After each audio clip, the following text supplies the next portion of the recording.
Chapter 24. You didn't get this far to only get this far. Ben Aldis.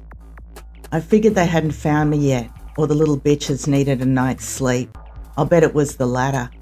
I, of course, deserved a good night's sleep, but the rapists? Aren't they meant to be hardened crims? The next morning I walked to the 7-Eleven and grabbed some breakfast red bean buns and some cold coffee cans.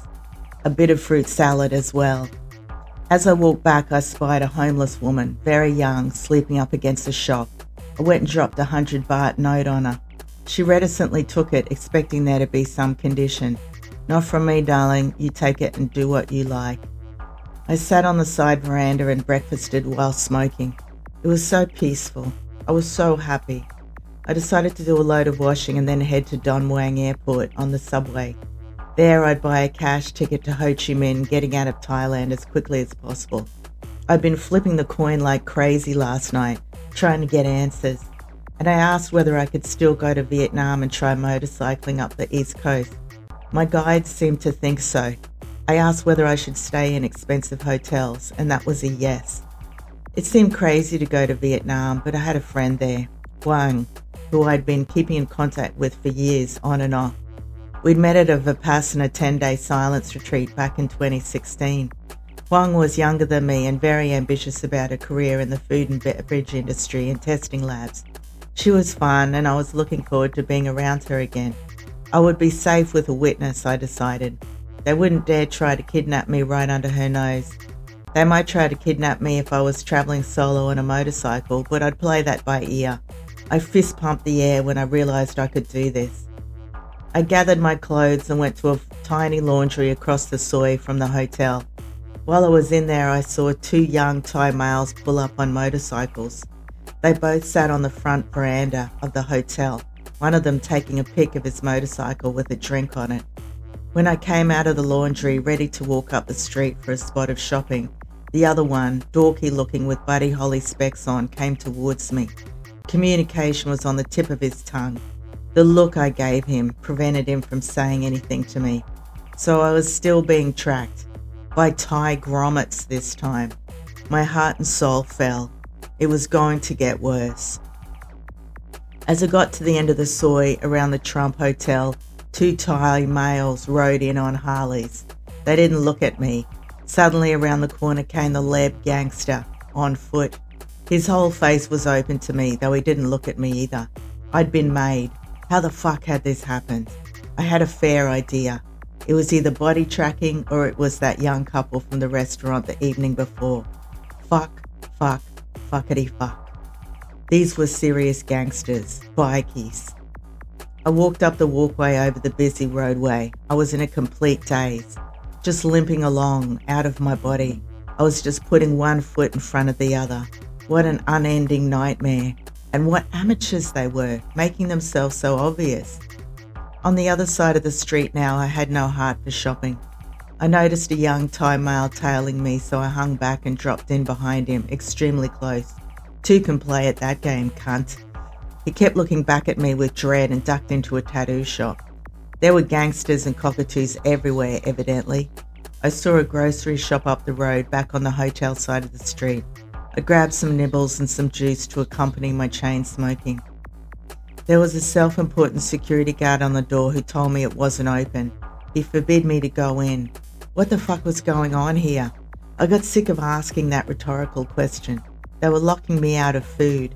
As I passed a bank outside the shopping complex, the security guard walked back into the bank and shut the door, looking out at me. All of this was weird and none of it was good. And guess who showed up to obviously tail me? The two young Thai fuckheads from the hotel. I walked up the street with them behind me, then turned and walked straight past them. They turned too. They were probably throwing a few bills from the gangsters to do this, because initially they seemed to fall into the category of gangbang morons who believe the message is probably being sent to their phones, an invitation straight from me. This is why the four-eyed one had tried to approach me. I was curious as to what he would have said. What a clusterfuck of male hormones. They took off down a less busy street that led back to the hotel. I was a zombie, but I was thinking of what to do. I fetched my devices out of the bus terminal locker. As I came out the front of the building, a taxi driver came running up to me asking if I needed a fare. He would have been a plant too. No problem, I had a use for him. We turned across the busy main drag and took off down the large empty street that led to the Hotel Soy. The Soy had been empty when I left. Now it was chockers with parked cars. And there was a black windowless van that had nowhere to park, so waited outside the little laundry across from the hotel. It didn't look like a laundry van. That van was for me. They get so obvious with their choice of black windowless. Be subtler, you macho dicks. Get a pink one or something. I told the driver to wait for me. I was going to fetch my luggage, then go to the airport, I told him. He'd certainly wait for an airport fare. I didn't give him any money. Once inside reception, there was the female receptionist from the day before. She was no longer friendly. She wasn't rude to me, she just hung her head and didn't make eye contact with me. Hello, something had gone down here. There was a huge white woman sitting on the couch with all her luggage around her waiting to check in. She had on a COVID mask. Her eyes were the size of saucers. I greeted her but she said nothing, just stared at me in shock. Both of these women had just met the gangsters, I figured. Thank goddess for Tells. I was a nervous wreck as I pushed everything into my backpack and bag. I'd have to leave my clothes in the laundry. Least of my worries right now. I was racing against time in case they came up to my room. I knew they were coming up to my room. I pushed the cushioned seat in between the open door. I didn't want to look like I was still in my room. I put my access card on top of the seat, then opened the window and climbed up on the sill. This had to work. It was all I had. As I walked along the ledge, tiles dropped to the ground. Damn, I was giving myself away. At the end of the ledge, there was quite a jump to the fence. I made the leap and clung onto the fence, which dipped and swayed because it wasn't that tense. Out the back of the huge ritzy building next door, two young Thai women were doing cleaning duties. They both looked up at me and frowned. As I pulled myself over the fence to the other side to dangle dangerously down before I made the drop, I mouthed to them, "I'm sorry." I caught a glimpse of one of them nodding at me. I could have cried. This beautiful girl being on my side in my desperate flight. She still frowned, and I worried that she'd be in trouble from the gangsters. I couldn't stop now. I briskly walked around the huge building and was heading to the exit of the car park, to the busy street. There was a security guard walking around between me and the exit. My heart raced and I was breathing so hard, praying so hard. He knew I was walking out of somewhere I shouldn't have been, but he didn't look up. I was so grateful that someone wasn't looking at me. It'd be a rarity in a minute. Once on the street, I felt safe. There were so many cars and they were driving up one way. There was no way the gangsters' van could grab me from where I was. I doubted they would anyway. Too many witnesses. I was getting away with it. And I was getting away. The subway is safe, full of witnesses and also with its own security guards. No one with a gun could pull off grabbing a victim in the stations or in the carriages. I did notice one guy talking to the security guard, which wigged me out momentarily. But no one did anything. I was safe. This escape really fucking took it out of me. My elation wasn't there like at the Loy. This shit wasn't stopping anytime soon. And a new horrible development happened while I was on the subway. People around me, usually young people, would look at their phone and then at me. Something degrading about me seemed to be shared to their phones. They looked at me and laughed. I was already low as hell and this was just plain fucked up. I wasn't scared by it, just scared by the fact the human experiment pushed on, regardless of my attempts to run. I looked like a wreck, certainly not a porn star, with COVID mask on, bandana covering my hair and my eyes downcast. I was tired and I was being hunted. There was no doubt I was being hunted. I had a couple of changes to make on my journey. Quieter parts of outer BKK gave me peace, and I even stood on the street and smoked a much-needed durry. If I stood near enough people, that was too many people to pay off to keep quiet, I reckoned. Obviously, everyone's moral code had a price that could be paid for them to drop that moral code. On the subway, the young'uns laughing at me made sense, for they're too naive to know this isn't voluntary.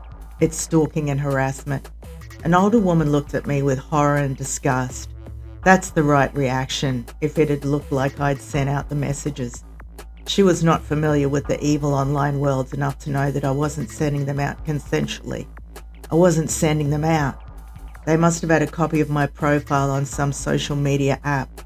Hopefully they just made one that had no link to me when it came to email. I hopelessly figured that wouldn't be the case. I was fully hacked at Billy's, and I kinda didn't want to know what they were seeing, as then I'd want to scream at these people laughing at me. Maybe they were worried they'd sent it out to the wrong people. Cops were stationed at airports in BKK. I went straight to the AirAsia counter and got served by a really pleasant Thai fella who advised me that if I booked this Vietnam flight for tomorrow, I probably wouldn't have my visa on time. I hadn't even applied for the visa. I booked it anyway, deciding to risk it. As soon as I was away from this counter, I'd run it up online. I sat on the benches that were the waiting area for AirAsia. I even had to stand up against the wall and get a selfie to go on the visa.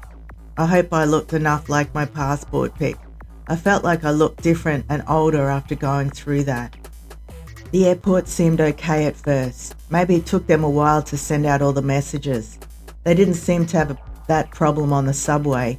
Maybe they were worried they'd send it to the wrong people. Cops were stationed at airports in BKK. I went straight to the AirAsia counter and got served by a really pleasant Thai fellow who advised me that if I booked this Vietnam flight for tomorrow, I probably wouldn't have my visa on time. I hadn't even applied for the visa. I booked it anyway, deciding to risk it. As soon as I was away from this counter, I'd run it up online. I sat on the benches that were the waiting area for AirAsia. I even had to stand up against a wall and get a selfie to go on the visa. I hope I looked enough like my passport pic. I felt like I looked different and older after going through that. And then there was a stupid scene involving stupid people. There were Buddhist monks near me. They are always at airports. They get around. An Aussie piece of shit was filming around in a circle. It seemed like he was trying to include them in his filming, but it was for me, for sure. And the monks were laughing along with him. So much for Buddhism. I was disgusted to my core. These people thought I was the disgusting one. They've devoted their lives to the exact opposite of what was going on here. I guess despite being Buddhist, they're still males, so it doesn't matter how much discipline they're subject to. They'll still do the immoral thing and laugh at a woman's misfortune. Or they're just a bit thick like everyone else and don't put two and two together that I'm not the one sending the content out. So I'd be sleeping in the airport tonight. There's worse places to be homeless. I worked out some more about my hunted status and how it worked with the apps. Sitting outside in the little walled smoking garden, there were a bunch of young Thai males nearby. They were in the same category as Skip grommets to me now. And I was right. One was kind of facing me, looking at the app and looking around for the woman. There was a young Thai woman away to my right. He was looking at her and checking his screen. Was it hard to determine who the actual person was in whatever disgusting app they were accessing? I felt bad for the girl being associated with this dangerous shit. But it was an airport, so we were all safe. He never looked my way. I was glad of my full face covering. This was the first time I thought about shaving my whole head. The timing of the super dorks couldn't have been better, really. After the grain season, with my pockets full of cash, I'd planned to do this motorcycle trip that I was now setting off on prematurely. Once in Vietnam, I'd planned to shave my head so I'd look more like a male while riding the roads of the East Coast, both a safety measure and a swearing off of young male lovers. I'd had enough and wanted to go celibate. Volcel. I've been reading about the 4B movement in South Korea. 4B is a women's movement that stood for 4 Korean words starting with B that translate into no sex, no marriage, no children with males. We may feel taken for granted in HNLTR relationships in Oz, US, UK and Euro countries, but it's far worse in countries like South Korea that, despite having a middle class, has not evolved enough for many women. And it wasn't just South Korea. Women in China and India who had self-supporting careers are opting to keep them by not marrying. I ran into such a woman when I did the motorcycle trip down the middle of Oz. I was at a beautiful campgrounds and resort in Watika and had ridden to the site of this magnificent rock formation to take pics on sunset. A little car pulled up and the occupier didn't get out for a while. Eventually a solo young Chinese woman came towards me. "Are you riding a motorcycle around by yourself?" I replied in the affirmative. "Wow, you are my hero." I never received such praise in my life.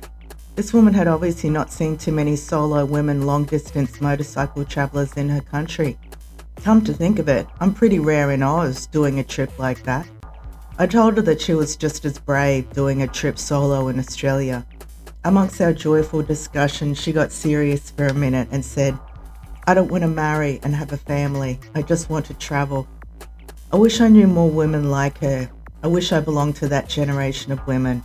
She was my tribe. Regarding 4B, there was an evolution on that front too. 5B had started, in which women didn't have conversations with males, only the necessary ones to do with work, business, or other necessaries. Keep your personality, charm, and jokes only to women. If you think about it, there are already a stack of males that are like this, except they certainly don't swear off sex with women. They don't have the willpower to do it. Then there was 6B, my favourite. Only do business with other women who are 4, 5 or 6B, thus establishing a women-only economy. It was revolutionary, like the establishment of the island of Lesbos in ancient Greece, except this was a move purely for het women. Online detractors claimed that they were just lesbians, but they weren't, for they wouldn't have to swear off sex with men. It was a necessary first step. For now, I had my long hair still, but I braided it up so I didn't look like I was trying to attract males. The next drama decided to unfold itself in the airport. A swarm of coppers showed up to the airport. I watched them down in the car park as I stood on the second level of the airport at an unofficial smoking area that Thais were using, so I figured it was safe. For now, I still had my long hair, but I braided it up so I didn't look like I was trying to attract males. The next drama decided to unfold itself in the airport. A swarm of coppers showed up downstairs. I watched them down in the car park as I stood on the second level at an unofficial smoking area that Thais were using, so I figured it was safe. An officious-looking male in the fancy dress that cops wear at their graduation was flanked by normal officers as they marched in through the downstairs airport entrance. Being extremely paranoid and on edge, I figured they were coming for me. I've evaded a taxi fare and jumped out a hotel window after all. I'm sure the cabbie would have been paid to shut up and take off had they kidnapped me in that hotel reception as planned. It wasn't a real crime, but if they were corrupt, it would have been enough to nab me. They came up to the second floor to where I was. Just before that, the middle-aged, ugly, skippy piss wreck from the bar down from the lawyer that had helped organise the cops was standing right near me. He made it very obvious with staring into my face with a look of pity that says, "You can run, but you can't hide." I don't know what the pity was about. I didn't care. I just ignored him and continued with my smoke. He couldn't do anything here in the airport. The head honcho stood out near us. His minions came over to us and told us it was illegal to smoke out here. Ugly started to bow and scrape. I'm sorry, apologies." He had a lot more to be worried about when it came to cops. I should have said to them, "This male has been following me from Chiang Mai." He would have shit his already skid-marked jocks. He opened a soft drink cup with a lid on it and dropped his butt in. I leaned over to do the same, forcing him to keep the lid off and put it back on. After I dropped it, I just walked off, leaving him to replace the lid. Work for me, bitch. My cool fully left me after that.